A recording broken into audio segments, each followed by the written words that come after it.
Welcome back to the channel. I wanted to give a quick update on what we have going on here in our upcoming fall garden.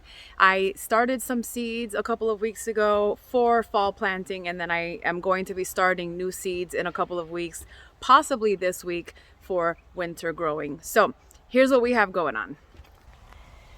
Quick rundown here.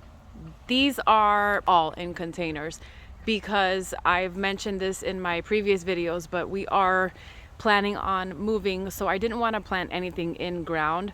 Now I did a little experiment, and not really an experiment, but I did film it for the first time because I tried this out last year.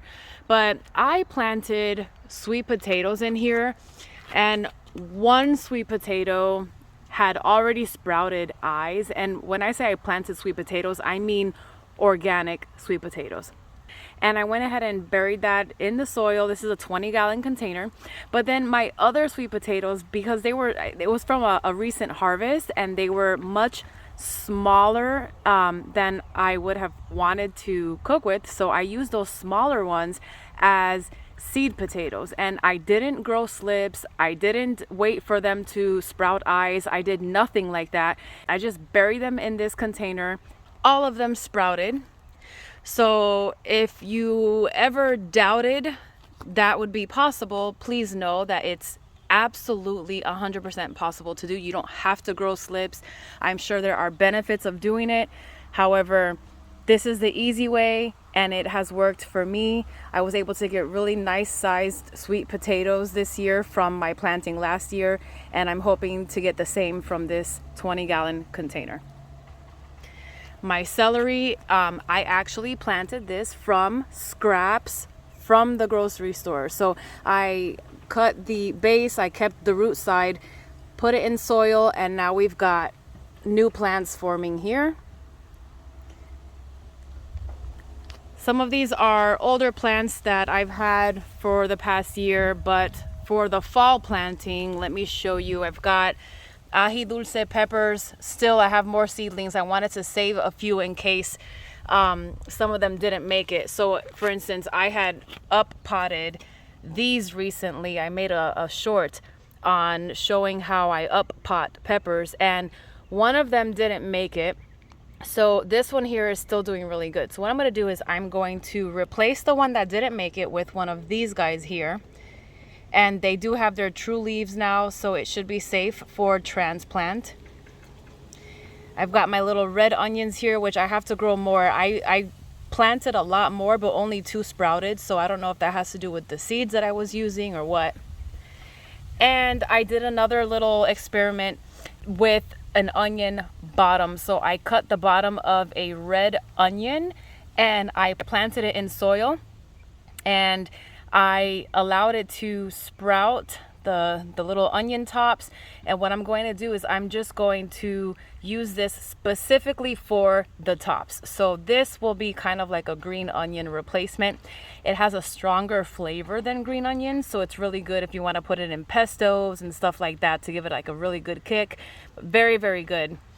And I have my little Everglades tomatoes that this is ready to get up potted. So when I am ready to up pot this to a bigger pot, I'm going to, when I transplant it, I'll make sure that the soil comes up to about here. You want to plant tomatoes very deep because they've got these little hairs, and these hairs turn into roots. So the more roots it has, the stronger and bigger your plant can get, which then in turn gives you more fruit. Yukon Gold potatoes in this container here that have just recently sprouted. I have my radishes that are doing wonderful. You can already start to see some emerging from the soil. Look at this one's pretty big. Got a nice little butterfly friend here. We have butterflies all over this area. Hi.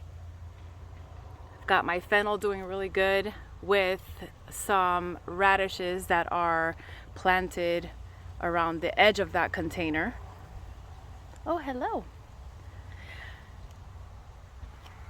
What else did I plant for fall? Of course, I have these Everglades tomatoes. These are bigger ones and they have already started fruiting. Check that out.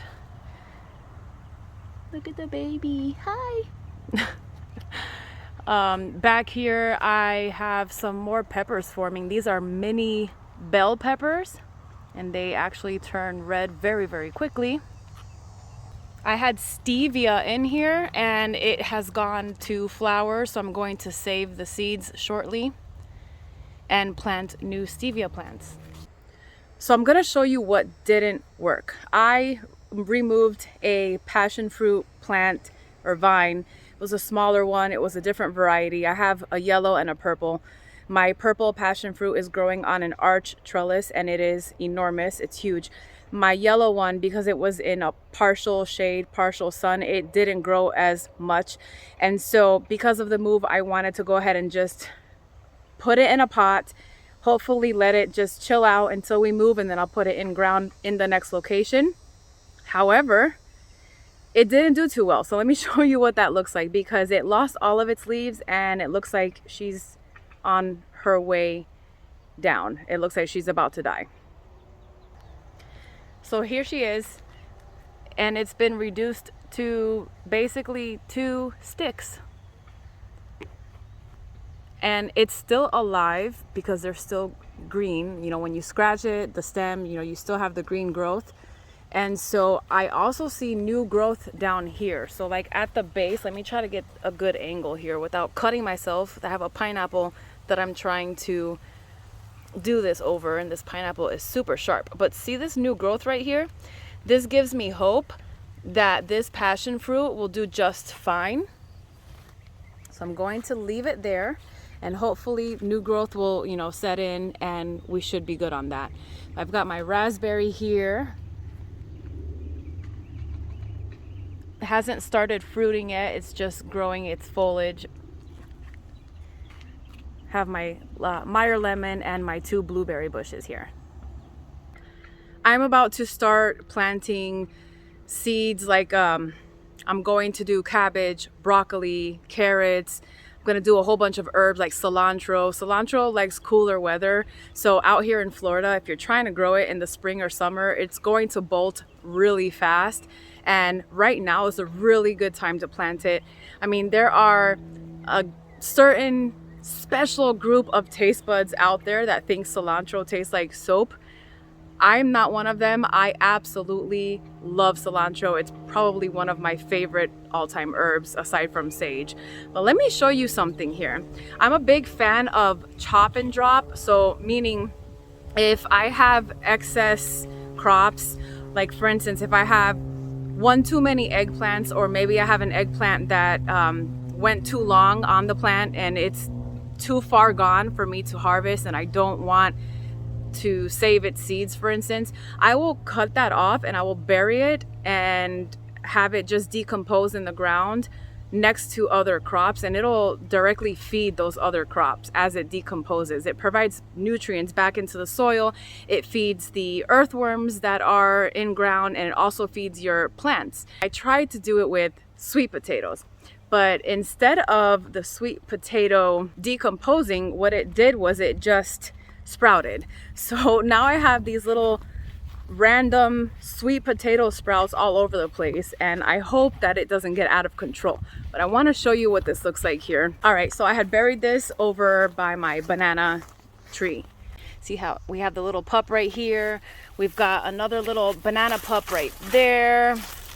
And then as I'm assessing everything, I notice, I'm like, wait a minute, what is this? Oh, it's the sweet potato that never decomposed. So it will sprout before it decides to decompose. That's basically the point I'm trying to make. So got another one here, and these were just little tiny chunks. They weren't, you know, sweet potatoes that, you know, had little leaves on them. It was literally just a little tiny sweet potato that I had harvested with my bigger harvest, and I wasn't going to cook with it, so I just again buried it here, and look what happened. So I'm gonna just leave it there. I'll let it do its thing. I know that it's actually pretty good to plant sweet potatoes near papaya trees, banana trees. It's actually really good to have them all together. And if we turn this, I do have a papaya right there. Hello. This one actually survived Hurricane Ian. However, this little stick right here did not. This one. Or maybe it did. Oh my God, maybe it did. I see new growth here. You might not see it because it's blurry. Here we go. But we'll leave it in ground. We'll see what happens. Here's the mammoth passion fruit vine. And I made the mistake of also trying to plant a loofah here when both were very small. The loofah actually is still kicking and alive and doing good and thriving, which I'm surprised by that. This is a loofah flower, not a passion fruit flower. I thought it would just be taken over and suffocated by this passion fruit, but it looks like it's still thriving and kicking. So we'll leave it there. We'll see what happens. I recently showed a roselle harvest, and I just cannot believe how prolific these beauties grow. Like, it's crazy to me. These already have, I just harvested a bunch, and they already have new calyxes that are ready to be harvested. Then we have some baby ones here. So as I harvest these, I'll allow these to grow in and these will fill in. So it's basically just, it's been super good to us. And I only have 2 bushes here. And I mean, they're taller than I am. I'm about 5 feet tall and this is about 6.5 feet tall.